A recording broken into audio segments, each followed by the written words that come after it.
శ్రీమాత్రే నమ. జయ గురు దత్తాత్రేయ నమ. ఈ వీడియోలో మనం శ్రీ విశ్వావసునామ సంవత్సర ఉగాది ఫలితాలు మిథున రాశి వారికి ఏ విధంగా ఉండబోతున్నాయి అని పరిశీలించినప్పుడు, మరి మిథున రాశి వారికి ఈ సంవత్సరం ఆదాయం 14,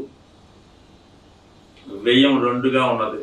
మరి ఈ కారణం వల్ల ఆదాయం పెరుగుతుందంటే జాతకుడికి నిరుద్యోగులకి ఉద్యోగం రావడం కానీ, ఉద్యోగులకి ప్రమోషన్ రావడం కానీ, అలాగే మీ యొక్క స్థిరాస్తులు విలువ పెరగడం వల్ల కానీ అనూహ్యంగా ఆదాయం పెరిగే అవకాశం ఉన్నది.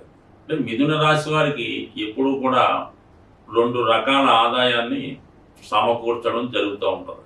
ఆ కారణం వల్ల ఏంటంటే ఈ ఆదాయం అన్నది వాళ్ళకి ఎప్పుడు కూడా కొంతవరకు ఎక్కువ ఉంటుంది. అంటే సహజంగా ప్రతి సంవత్సరం కూడా వీళ్ళకి ఖర్చు ఎక్కువ నడుస్తూ ఉంటుంది. అంటే వీళ్ళు ఆదాయాన్ని ముందుగానే ఖర్చు పెట్టేస్తుంటారు. అంటే వచ్చే సంవత్సరం మనకు ఒక 5 లక్షలు వస్తుంది అనుకుంటే, ఈ సంవత్సరమే దానికి తగ్గట్టుగా ఏదో కొనటమో, స్థిరాస్తో, లేదంటే ఒక కారు, వాహనమో, సెల్ ఫోను కొనడం జరుగుతూ ఉంటుంది.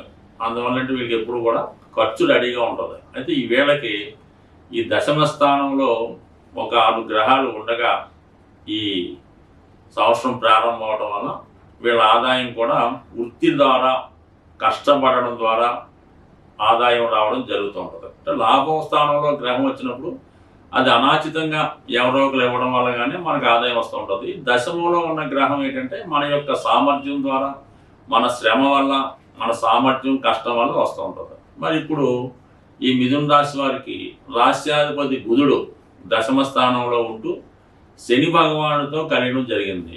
అంటే శని రాశి వారికి భాగ్యాధిపతి, అదృష్టాన్ని ఇచ్చేవాడే శని. అందువల్ల రాష్ట్రాధిపతి కలటం వల్ల కామన్గా మీ యొక్క సహజమైనటువంటి తెలివితేటలకి అదృష్టం తోడవడం వల్ల మీ యొక్క సామర్థ్యానికి తగు విధంగా అనూహ్యంగా ఒక మంచి ప్యాకేజ్ మీకు రావడం జరుగుతూ ఉంటుంది. అంటే మీ ప్రోడక్ట్కి విలువ పెరుగుతుంది. మీరు ఒక రచయిత, ఒక స్క్రిప్ట్ రైటరో, ఒక సాంగ్ రైటరో అయి ఉంటే మీ యొక్క విలువ పెరిగే అవకాశం ఉంటుంది. మీ యొక్క ప్రాజెక్ట్ విలువ అనూహ్యంగా పెరుగుతుంది. ఒక పాటకి ఎక్కువ రెమ్యునరేషన్ తీసుకోవడం జరుగుతూ ఉంటుంది. ఈ విధంగా మీరు వ్యక్తిగత సంపాదన పెరిగే అవకాశం ఉంటుంది. ఇక శుక్రుడు కూడా మీకు పంచమాధిపతిగా దశమంలో ఉండడం వల్ల అనూహ్యంగా మీ భార్యకు కానీ, మీ కుమార్తెకు కానీ, లేదంటే మీ యొక్క టాలెంట్కి తగు విధంగా గుర్తింపు రావడం వల్ల ఆ విధంగా మరి శుక్రుడు పైకి ఉచ్చులో ఉన్నాడు. మరి రాష్ట్రాధిపతి బుధుడితో కలిసి నీచభంగ రాజయోగం ఏర్పడింది.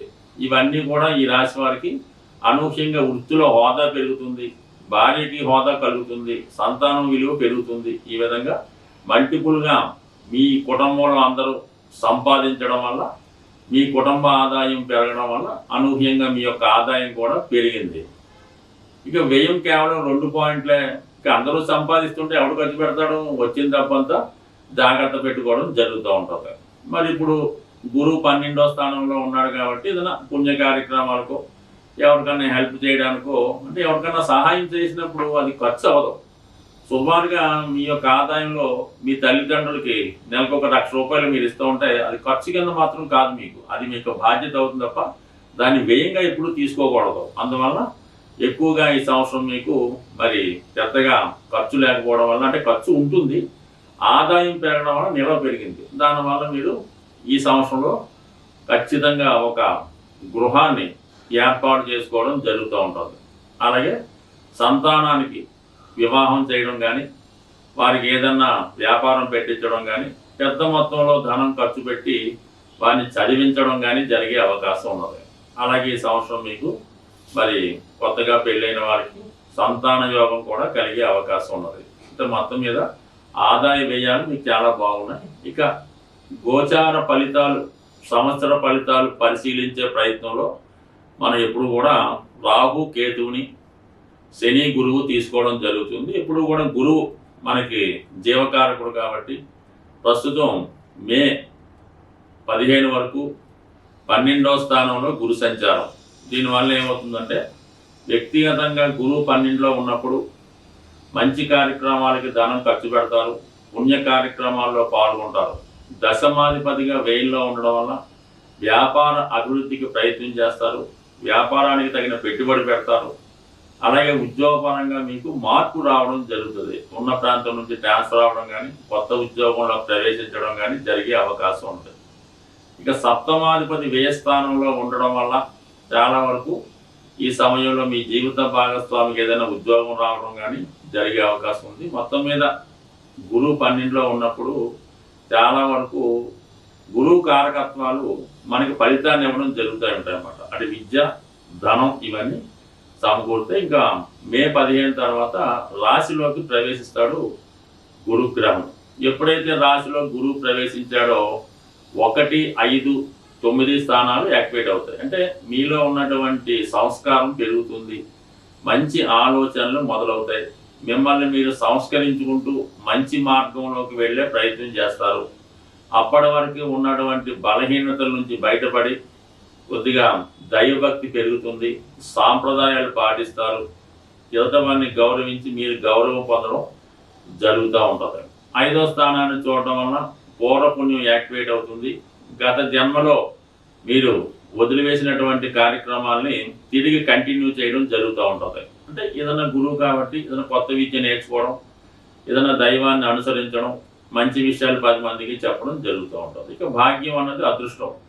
భాగ్యస్థానాన్ని వీక్షించడం వల్ల అది వాయుతత్వ రాశి అవ్వడం వల్ల విదేశ ప్రయత్నాలు ఫలిస్తాయి.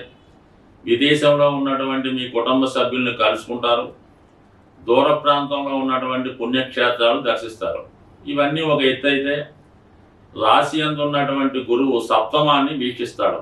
ఇది వివాహం కొరకు కొంతకాలంగా 1 సంవత్సర కాలంగా వస్తున్నటువంటి వివాహ ప్రయత్నాలు ఏదో విధంగా వాయిదా పడటం జరుగుతుంది మన మిథున రాశి వారికి. అటువంటి వారికి ఈ సంవత్సరంలో వివాహ ప్రయత్నాలు ఫలించే అవకాశం ఉన్నది. దాని తర్వాత శని భగవానుడు మరి ఈ సంవత్సరం ప్రారంభంలోనే ఉగాది కానుకగా 10వ స్థానంలోకి ప్రవేశించడం జరిగింది. ఈ కారణం వల్ల ఏమైతే సడన్గా మాత్రం ఉద్యోగంలో మార్పు రావడం జరుగుతుంది సంవత్సర ప్రారంభంలోనే. ఒకటేంటంటే అనూహ్యంగా మీ యొక్క వర్క్ విషయంలో ఎక్కువ డిమాండ్ పెరగడం, పని భారం పెరగడం జరుగుతూ ఉంటుంది. అదనపు బాధ్యతలు మీరు మోయవలసి ఉంటుంది. అంటే అప్పటిదాకా మీ సీనియర్గానో మీ బాస్గానో ఉన్నటువంటి వ్యక్తి ఏదో కారణం వల్ల పదవి నుంచి తప్పుకోవడం వల్ల ఆ బాధ్యతలన్నీ కూడా మీ మీద పడడం జరుగుతూ ఉంటుంది. ఈ విధంగా టెంపరీగా మీకు ఒక హోదా పెరుగుతుంది. దాని ఫలితం వెంటనే కాకపోయినా నెమ్మదిగా దాని ఫలితం కూడా మీకు రావడం జరుగుతూ ఉంటుంది.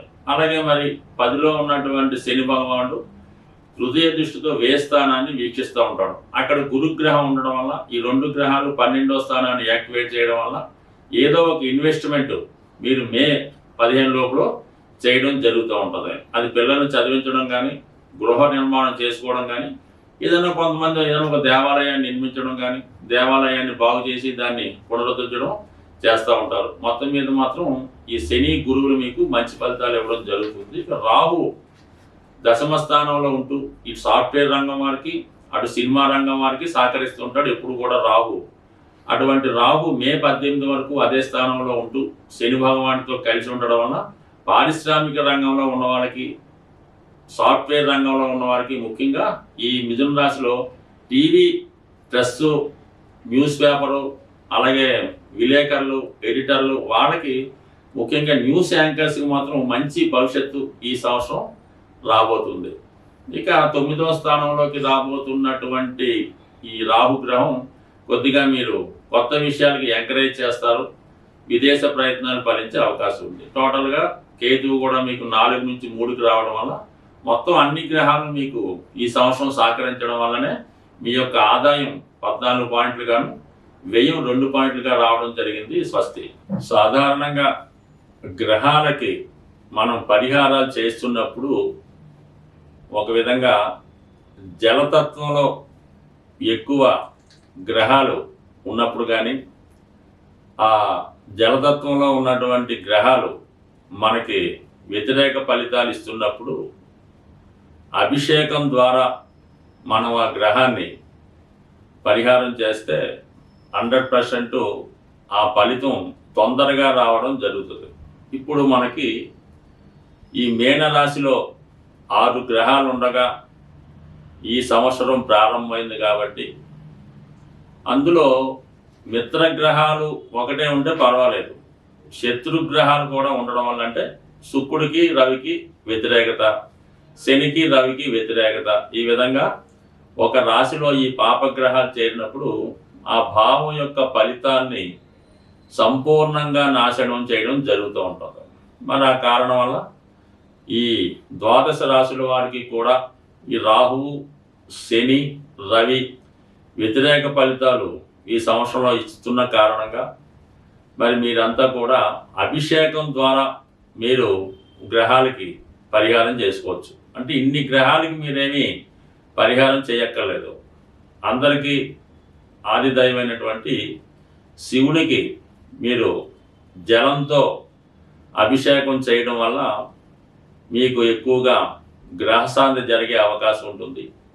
అలాగే మీరు ఏదైనా ఒక పుణ్య నది స్నానం ద్వారా ఖచ్చితంగా ఈ గ్రహాల యొక్క ఫలితాల నుంచి, అంటే పాప ఫలితాల నుంచి బయటపడే అవకాశం ఉంది. కాబట్టి మరి విధి విధానంగా అన్ని రాశుల వారికి సులభంగా మీరు పరిహారం పొందాలంటే ఒకటేంటంటే శివుడికి మాస శివరాత్రి రోజు అభిషేకం చేసుకోవడం, అవకాశం ఉన్నప్పుడు పుణ్యనది స్నానం చేయడం ద్వారా మీరు పునీతులయ్యే అవకాశం ఉంది.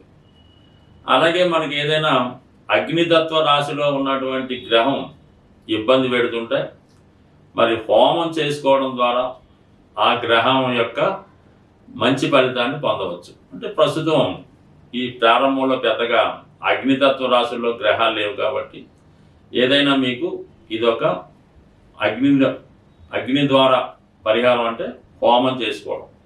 అయితే భూతత్వ రాశులైనటువంటి వృషభం, మకరం, కన్య రాశుల్లో పాపగ్రహాలు ఉన్నప్పుడు వాటి పరిహారం నిమిత్తం మీరు మరి దైవానికి ప్రసాదాలు పెట్టడం ద్వారా పరిహారం పొందొచ్చు. ఒక విధంగా అన్నదానం ద్వారా మీరు ఆ గ్రహాల యొక్క, అంటే ఆ రాశి యాక్టివేట్ అయితే ఆటోమేటిక్గా అందులో ఉన్నటువంటి గ్రహం మంచి ఫలితం ఇస్తుంది. కాబట్టి మరి కేతుగ్రహ అనుగ్రహం కోసం అన్న సంతర్పణ ద్వారా, అన్నదానం ద్వారా ఫలితాన్ని పొందొచ్చు. వాయుతత్వంలో ఎక్కువ గ్రహాలు ఉన్నప్పుడు, పాపగ్రహాలు ఉన్నప్పుడు జపం ద్వారా, అంటే మీకు మీరే చేసుకునే ఏదో ఒక మంత్రం చేసుకోవడం ద్వారా మరి వాయుతత్వంలో ఉన్నటువంటి గ్రహాలు మీకు మంచి ఫలితాన్ని ఇవ్వడం జరుగుతూ ఉంటుంది. బట్ ఏదైనా మరి ఈ సంవత్సరంలో ఈ జలతత్వంలో ఉన్నటువంటి రాహువు, శని మొదలగు పాపగ్రహాల శుభ ఫలితం పొందాలంటే ఖచ్చితంగా మీరు అభిషేకాల ద్వారా అమ్మవారికి చేయించుకోవచ్చు, అయ్యవారికి చేయించుకోవచ్చు. లేదంటే మీకు మీరు కూడా ఏదైనా ఒక పవిత్ర నదిలో స్నానం చేయడం వల్ల ఖచ్చితంగా పునీతులై ఆ గ్రహాల ప్రభావం నుంచి బయటపడే అవకాశం ఉంటుంది. స్వస్తి.